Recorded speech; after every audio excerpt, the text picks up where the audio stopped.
महाकारुणिक सम्यक संबुद्ध तथागताने उपदेश दिलेला सद्धम्मावर आरूढ तथागताचा संग तिन्ही रत्नांना त्रिवार वंदन. तिन्ही रत्नाची ओळख करून देणारे बोधिसत्व डॉ. बाबासाहेब आंबेडकर यांच्या मूर्तीस त्रिवार वंदन. आजच्या या धम्मकक्षात उपस्थित सर्व आदरणीय उपासक उपासिका, आज दिनांक 19 ऑगस्ट 2024 आषाढ पौर्णिमेच्या निमित्त मिलिंद प्रश्न वाचन करीत आहोत. जसं जमेल तसं मिलिंद प्रश्न वाचन करीत आहोत. सहकार्य करावे. सर्वांना जय भीम. हा अनमोल व्हिडिओ अगोदरच बनविलेला आहे. नमो बुद्धाय. जय संविधान. जय भारत. जय भीम बनविलेले आहेत. उपासक उपासिका तर कसा वाटला ते सांगावे.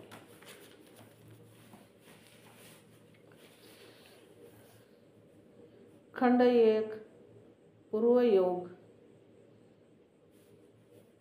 नागसेन व मिलिंदच्या पूर्वजन्माची कथा. पूर्वयोग अर्थात पूर्व कर्माविषयी प्राचीन काळी भगवान काश्यपच्या शासन काळामध्ये गंगा नदीच्या शेजारी एका विहारामध्ये फार मोठा भिक्खू संघ राहत होता. तेथील व्रतशील संपन्न असे ज्येष्ठ भिक्खू भल्या पहाटे उठून हातात झाडू घेऊन बुद्धगुणाचे स्मरण करीत संपूर्ण अंगण झाडून काढीत व कचरा एकत्र करीत असत. तेव्हा एकदा एका स्थविर भिक्खूने एका श्रामणेरला म्हटले, श्रामणेर इकडे ये आणि हा कचरा बाहेर फेकून दे. परंतु त्या श्रामणेरने न ऐकल्यासारखे केले व तो निघून गेला. त्या स्थविराने त्याला दुसऱ्यांदा व तिसऱ्यांदा बोलाविले, परंतु तो न ऐकल्यासारखा करून निघून गेला. तेव्हा त्या भिक्खूला वाटले की हा श्रामणेर फार उद्धट आहे व म्हणून त्याने रागाच्या भरात त्या श्रामणेराला त्या झाडूच्या काठीने झोडपून काढले. तेव्हा तो घाबरला व रडत रडत कचरा उचलून फेकत असताना त्याने आपल्या मनामध्ये असा निश्चय केला की मला जोपर्यंत निर्वाणपदाची प्राप्ती होत नाही तोपर्यंत मी कचरा उचलून फेकण्याचे व साफसफाई करण्याचे पुण्यकर्म करीत राहीन व यानंतर मी जिथे जिथे उत्पन्न होईल तेथे तेथे भर दुपारच्या सूर्याप्रमाणे महातेजस्वी व महान पराक्रमी होईल. नंतर संपूर्ण कचरा फेकून दिल्यावर तो स्नानाकरिता गंगा नदीच्या तीरावर गेला. त्याने लखलख असा आवाज करणाऱ्या नदीच्या पाण्याच्या तरंगाकडे पाहिले व त्याने लगेच मनामध्ये दुसरा निश्चय केला की मी जोपर्यंत निर्वाणपदाला प्राप्त करीत नाही तोपर्यंत मी यानंतर जेथे जेथे जन्म ग्रहण करील तेथे तेथे हा लाटाच्या तरंगाप्रमाणे प्रत्युत्पन्न मती व अक्षय प्रत्युत्पन्न होईल. त्याचप्रमाणे तो भिक्खू सुद्धा झाडू ठेवण्याच्या ठिकाणी झाडू ठेवून स्नानाकरिता गंगा नदीच्या तीरावर जात असताना तेथे त्याने श्रामणेरचा निश्चय ऐकला. तेव्हा त्यांच्या मनात असा विचार उत्पन्न झाला की हा श्रामणेर माझ्यामुळेच प्रेरित होऊन अशा प्रकारचा निश्चय करीत आहे. तेव्हा मग मी सुद्धा अशा प्रकारचा निश्चय का करू नये? म्हणून त्या भिक्खूने सुद्धा असा संकल्प केला की मी जोपर्यंत निर्वाण प्राप्त करीत नाही तोपर्यंत आजपासून जेथे जेथे उत्पन्न होईल तेथे तेथे हा नदीच्या पाण्याच्या तरंगाप्रमाणे क्षय प्रत्युत्पन्न होईल आणि हा श्रामणेराने विचारलेल्या सर्व प्रश्नाची उलट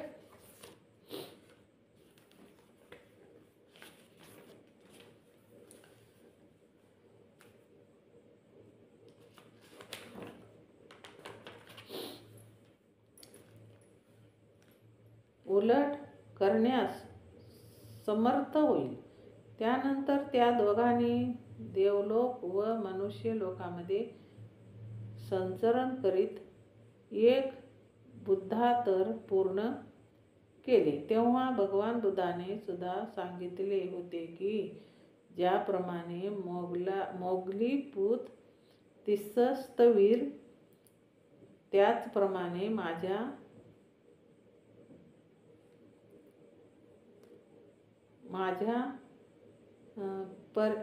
परिनिर्वाणानंतर 500 वर्षांनी हे दोघेही उत्पन्न होतील आणि मी ज्या धम्म व विनयाचा उपदेश दिलेला आहे त्याचा ते दोघेही प्रश्न, उपप्रश्न, उपमा व तर्काच्या आधारे उकल करून सुटसुटीत करून स्पष्टीकरण देऊन सांगतील. त्या दोघांपैकी श्रामणेर हा जंबूद्वीपामधील सागल नावाच्या नगरीमध्ये मिलिंद नावाचा राजा होऊन गेला. तो अतिशय पंडित, बुद्धिमान, तेजस्वी, ओजस्वी वक्ता व बलसंपन्न होता. तो भूत, भविष्य व वर्तमान काळाच्या बाबतीत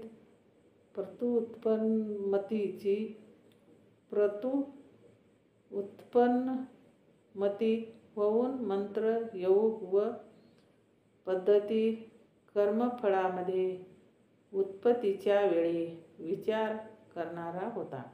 त्याने अनेक प्रकारच्या शास्त्राचे अध्ययन केलेले होते. तो 1 श्रुती, 2 स्मृती, 3 साखे, 4 योग, 5 न्याय, 6 वैशेषिक, 7 गणित, 8 संगीत, 9 शल्यचिकित्सा, 10 4 वेद, 11 पुराण, 12 इतिहास, 13 ज्योतिष, 14 मंत्रविद्या, 15 तर्कशास्त्र, 16 मंत्र तंत्र, 17 युद्धशास्त्र, 18 संस्कृत, छंदसा, 19 बुद्धवचन, पाली व बुद्धशास्त्र. अशा तऱ्हेने 19 शास्त्रामध्ये पारंगत होता.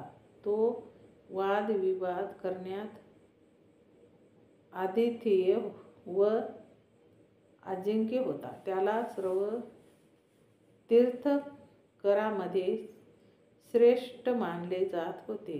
संपूर्ण जंबूद्वीपामध्ये शक्ती, गती,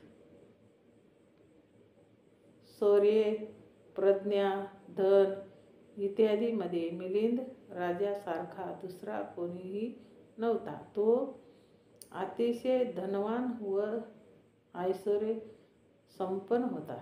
त्याचप्रमाणे त्याच्याकडे अतिशय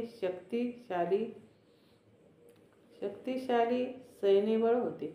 मिलिंद राजा एक दिवस आपल्या अनंत बलशाली चतुरंग श्रेष्ठ सैन्य पथकांचे अवलोकन करण्याकरिता नगराच्या बाहेर गेला. त्याने नगराच्या बाहेर आपल्या सैन्य पथकाचे अवलोकन केले.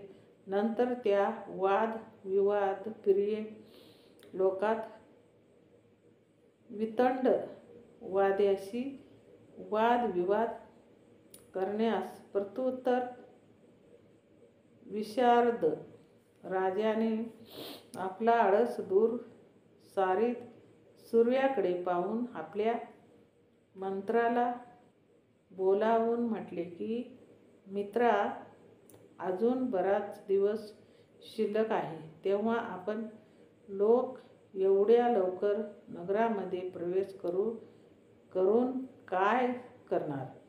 तेव्हा असा कोणीतरी पंडित, श्रमण किंवा ब्राह्मण किंवा गणाचार्य आहे काय? त्याचप्रमाणे अरहंत सम्यक संबुद्धाचे तत्वज्ञान जाणणारा कोणीतरी आहे काय, जो माझ्यासोबत चर्चा करून माझे समाधान करू शकेल, माझ्या शंकांचे समाधान करू शकेल? तेव्हा अशा व्यक्तीने जाऊन त्याला प्रश्न विचारूया व आपल्या शंकांचे समाधान करून घेऊया. हे ऐकून 500 ग्रीक राजा मिलिंदाला म्हणाले, होय राजा. असे ऐकून 6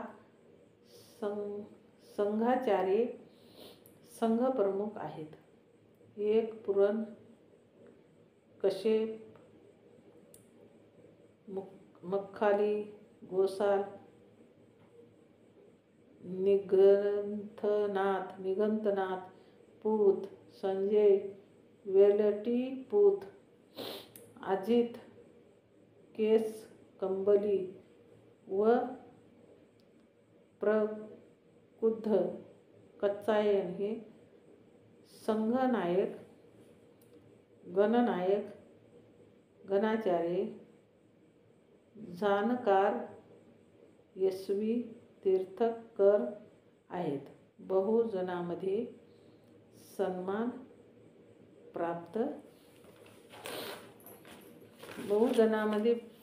प्राप्त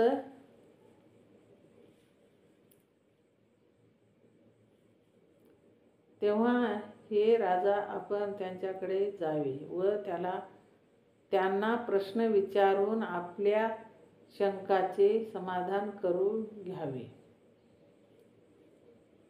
पुरण काश्यपासोबत राजाची भेट.